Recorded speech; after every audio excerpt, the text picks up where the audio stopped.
APSRTC బస్టాండ్లో కనీస సౌకర్యాలు కల్పించడమే లక్ష్యంగా పరిశీలన చేస్తున్నట్లు ఏలూరు జిల్లా కలెక్టర్ వెట్టి సెల్వి స్పష్టం చేశారు.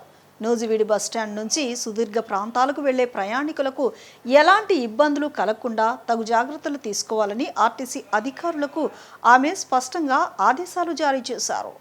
నూజివీడు పట్టణంలో ఏపీఎస్ఆర్టీసీ బస్టాండ్ను అకస్మాత్తుగా తనిఖీ చేసిన జిల్లా కలెక్టర్ బస్టాండ్లో ఉన్న ప్రయాణికులను సౌకర్యాల గురించి అడిగి తెలుసుకున్నారు. అదేవిధంగా బస్సులో ప్రయాణిస్తున్న వారిని వారి యొక్క సమస్యలు అడిగి తెలుసుకున్నారు.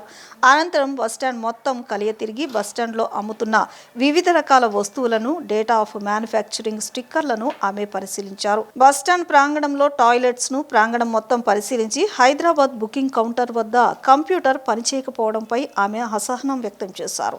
బస్టాండ్ ఆవరణ మొత్తం సీసీ కెమెరాలు పెట్టాలని, దాని యొక్క కనెక్షన్ను పట్టణ పోలీస్ స్టేషన్కు ఇవ్వాలని సూచించారు. ఈ సందర్భంగా స్థానిక విలేకరులతో కలెక్టర్ మాట్లాడుతూ ఇక్కడ బస్టాండ్లో రోజుకు 18,000 మంది గమ్యస్థానాలకు చేరుకుంటున్నట్లు తెలుస్తోందన్నారు. తాగునీరు, మరుగుదొడ్లు మెరుగుపరచాల్సి ఉందన్నారు. అదేవిధంగా ఆర్టీసీ డిపో మేనేజర్కు పలు సూచనలు చేశామని, తప్పనిసరిగా బస్టాండ్ అభివృద్ధి చేస్తామని తెలిపారు. ప్రభుత్వం మహిళలకు ఉచిత బస్సు ప్రయాణ సౌకర్యం కల్పించడంపై మహిళలు చాలా ఆనందం వ్యక్తం చేశారని, అదేవిధంగా పోలీస్ సేవల గురించి కూడా అందరికీ అవగాహన కల్పించేలా పోస్టర్లు ఏర్పాటు చేయాలని అన్నారు. మన ఆర్టీసీ స్టేషన్ నూజివీడికి విజిట్ చేయడం జరిగింది. మనకు పాజిటివ్ పబ్లిక్ పర్సెప్షన్ ఎట్లా ఇన్పుట్స్ ఉన్నాయి, ప్రతి ఒక్క ఇన్స్టిట్యూషన్స్ ఎట్లా పనిచేస్తున్నాయని చెప్పేసి మనకు టైం టు టైం గవర్నమెంట్ నుంచి రిపోర్ట్ రావడం జరిగింది. అందులో మన జిల్లాలో 3 మేజర్ స్టేషన్లు ఉన్నాయి. ఏలూరు ఆల్రెడీ ఇన్స్పెక్ట్ చేశాను. సో ఈ రోజు నూజివీడికి రావడం జరిగింది. బేసిక్ ఫెసిలిటీస్ పబ్లిక్కి ఏమేమి కావాలి, అది ఎట్లా ఉన్నాయి, దాన్ని ఇంప్రూవైజ్ చేయడానికి స్కోప్ ఎట్లా ఉన్నాయి, పబ్లిక్ ఒక ఫీడ్బ్యాక్లు కూడా తీసుకోవడం జరిగింది.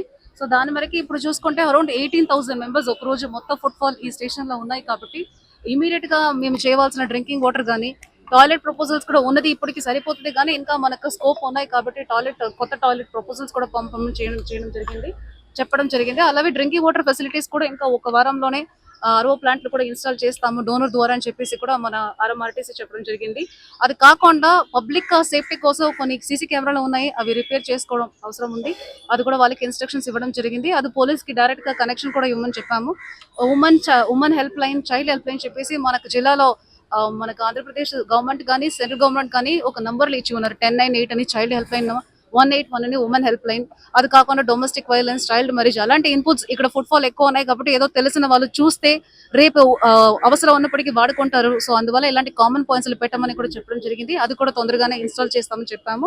అది కాకుండా ఇక్కడ ఉన్న షాప్స్ లో ఏం అమ్ముతున్నారు క్వాలిటీ కూడా మళ్ళీ ఒకసారి రీవెరిఫై చేసుకొని టైం టు టైం అది ఇన్స్పెక్ట్ చేసుకోవాలని కూడా ఇన్స్ట్రక్షన్స్ ఇవ్వడం జరిగింది. సో త్వరగానే పాజిటివ్ ఫీడ్బ్యాక్ లో ఆల్రెడీ ఇప్పటికీ చాలా ఇంప్రూవ్మెంట్ ఉన్నాయి. 40% లో స్టార్ట్ చేసాం, ఇప్పటికీ ఒక 60-70% ఇంప్రూవ్మెంట్ ఉన్నాయి.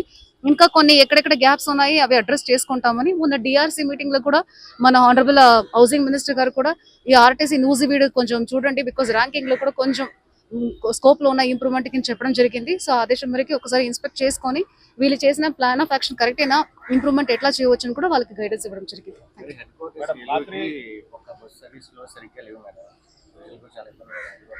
ఎన్ని ఉన్నాయి సర్వీసెస్?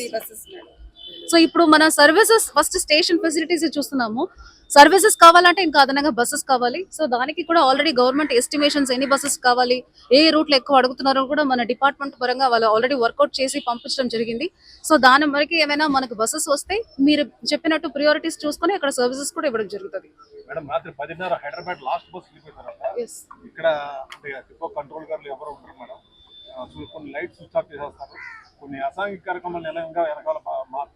సో అందుకే ఫస్ట్ థింగ్ అదే అబ్జర్వ్ చేసాము.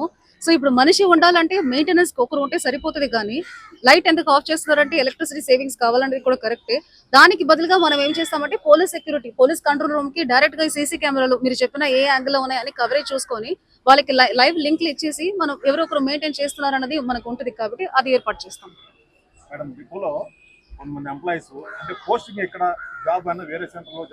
వేరే సెంటర్ లో చేస్తే నేను ఒప్పుకుంటాను. నువ్వు వి విల్ వెరిఫై ఇట్. ఇప్పుడు వేరే సెంటర్ లో పని చేస్తే పర్వాలేదు, పనికి రావట్లా, ఇక్కడ బోగస్ అటెండెన్స్ ఉన్నాయంటే మీరు చెప్పండి. వేరే సెంటర్ అనేది ఎట్లా ఎక్కడ ఇంపార్టెన్స్ చూసుకొని వాళ్ళు డెసిషన్ తీసుకుంటారు, అదే ఒకసారి వెరిఫై చేయండి. వేరే ఏమైనా ఉన్నాయా? స్టేషన్ కంపారిటివ్లీ మీడియా ఇన్పుట్స్ ప్రకారం బాగానే ఉంటుందా?